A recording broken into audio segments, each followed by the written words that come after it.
សួស្តីបងប្អូនទាំងអស់គ្នាថ្ងៃនេះបានទៅលេងនៅភោជនីយដ្ឋានអូរមីសបងប្អូនទាំងអស់គ្នាកាត់រមនីក្រុងសែនមរមខេត្តមណ្ឌលគិរី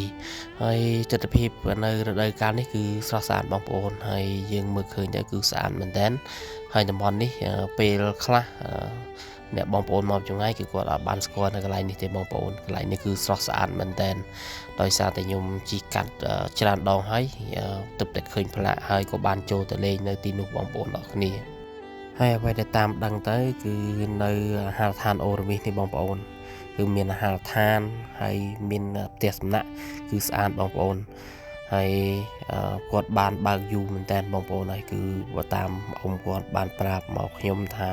គាត់បើកបានរយៈពេល20ឆ្នាំជាងហើយអញ្ចឹងគឺយូរមែនតើបងប្អូនអរគ្នាពេលដែលយើងធ្វើដំណើរមកតាមផ្លូវលេខ 76A ពីយើងចេញពីស្រុកកែវសមាមកយើងមកតាមផ្លូវលេខ 76ហ្នឹងមកដល់ឃើញផ្លាកឆ្វេងដៃដាក់ថាក្រុងសែនមរុំអញ្ចឹងបងប្អូនងាកឃើញខាងស្ដាំដៃឃើញខ្លងទ្វារមួយគឺបត់ចុះមកក្រោមបងប្អូនអរគ្នាពីទីរួមស្រុកកែវសមាមកដល់ឃើញផ្លាកមួយនៅខាងឆ្វេងដៃផ្លាកថាក្រុងសែនមរុំបងប្អូនអរគ្នាពេលដែលយើងឃើញផ្លាកក្រុងសែនមរុំហើយយើងងាកខាងស្ដាំដៃឃើញខ្លងទ្វារមួយយើងចូលទៅក្រោមពេលដែលយើងចុះទៅបន្តិចទៅនឹងដល់បងប្អូនអរគ្នាទៅតាមដានវីដេអូជាមួយខ្ញុំអរគ្នាបងប្អូន